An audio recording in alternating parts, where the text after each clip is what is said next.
আমি দেখলাম একটা ভিডিওতে গাজা শহরে যে শহরটা অনেক বিল্ডিং দিয়ে ভরা ছিল, আমাদের ঢাকা শহরের মতো। সেই গাজা শহরটা বোম মেরেছে ইসরায়েল।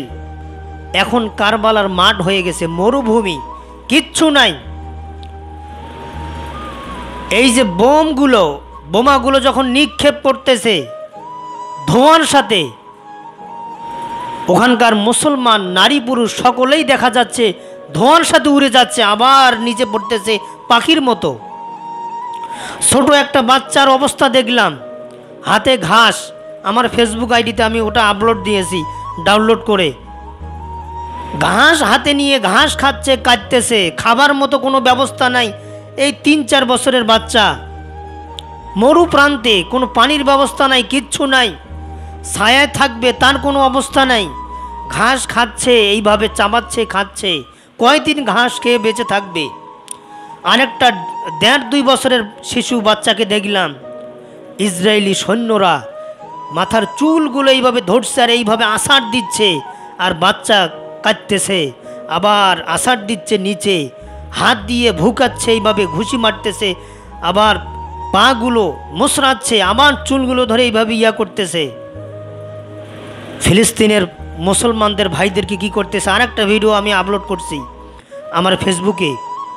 তাদেরকে প্যাকেট করছে কালো পলিথিন দিয়ে, প্যাকেট করার পরে পাতে বেঁধে উপরে এভাবে ঝুলে রাখছে, তাদের মুখে টেপ মেরে দিয়েছে, শুধু নড়তেছে, কথা বলতে পারতেছে না, মনে হয় যে কবর, ফিলিস্তিনটা কবর হয়ে গেছে, এমন অবস্থা।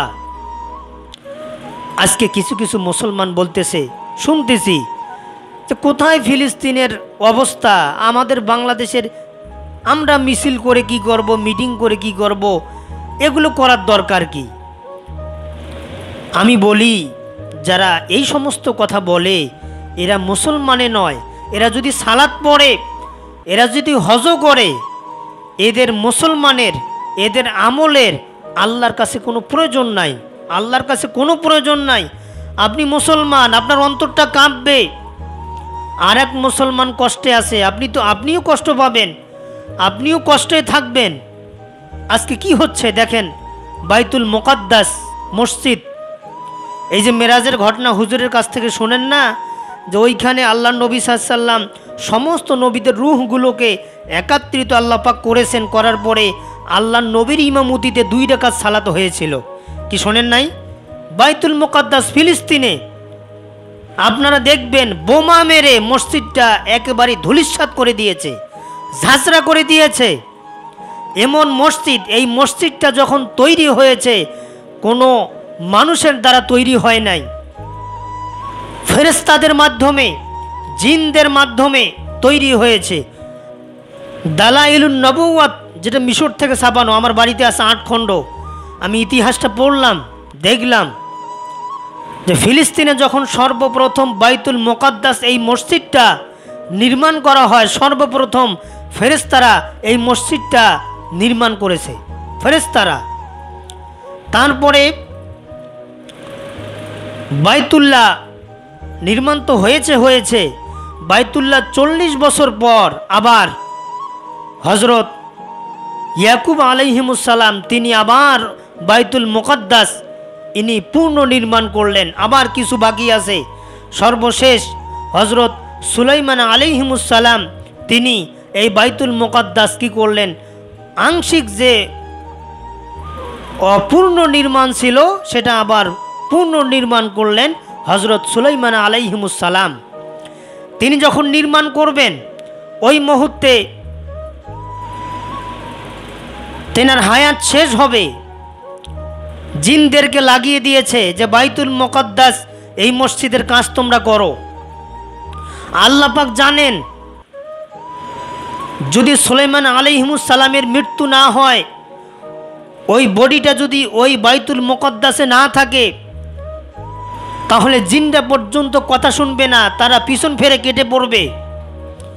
এই জন্য হজরত সুলাইমান আলাইহিমুসসালাম তিনি মেহরাবের দিকে দাঁড়িয়ে তার লাঠির উপরে এভাবে ভর করে উনি দাঁড়িয়ে আছেন, দেখতেছেন চতুর্দিকে, কারণ জিনরা পর্যন্ত তার কথা শোনে। জিনের মাধ্যমে বাইতুল মুকদ্দাসের কাজগুলো সম্পূর্ণ করা হচ্ছে। জিনরা হজরত সুলাইমান আলাইহিমুসসালাম তেনাকে দেখে আর কি করে, ওই বাইতুল মুকদ্দাসের কাজ করে, বাইতুল মুকদ্দাসের কাজ করে। সুলাইমান আলাইহিমুসসালামকে খুব ভয় করত জিনরা। যখন সুলাইমান আলাইহিমুসসালাম লাঠির উপরে ভর করে দাঁড়িয়ে আছেন, তেনার রুহুটা আল্লাহ পাক কবজ করে মালাকুল মাউতের মাধ্যমে নিয়ে গেছে। উনি যেভাবে দাঁড়িয়ে আছে, যেভাবে দেখতেছে, ওইভাবেই চলছে।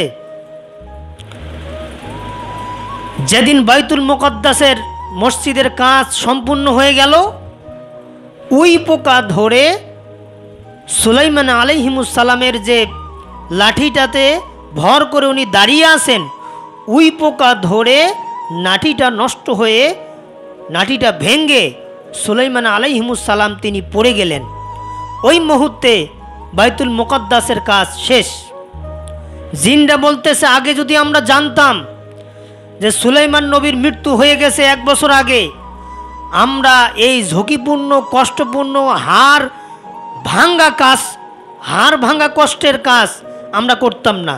এই বাইতুল মুকদ্দাসের কাজ আমরা করতাম না, যদি আমরা আগে জানতাম। কাজ সম্পূর্ণ হয়ে গেল। এই ঘটনাটা আপনারা পাবেন যাদের বাড়িতে কোরআন আছে, যদি অনুবাদ করা কোরআনগুলো থাকে। সূরা সাবা 14 নম্বর আয়াতটা বের করে দেখবেন, যেভাবে বললাম ওইভাবেই কথাগুলো আছে। সূরা সাবা, কোন সূরা নাম বলেন তো? সূরা সাবা আয়াত নম্বর 14। কত নম্বর আয়াত? 14 নম্বর আয়াতটা বের করবেন। সুলাইমান আলাইহিমুসসালাম তেনার মৃত্যুর ঘটনা এবং বাইতুল মুকদ্দাস তৈরির ঘটনাটা ওখানে আছে। ইবনু কাসির তাফসিরটা খোলেন, দেখবেন।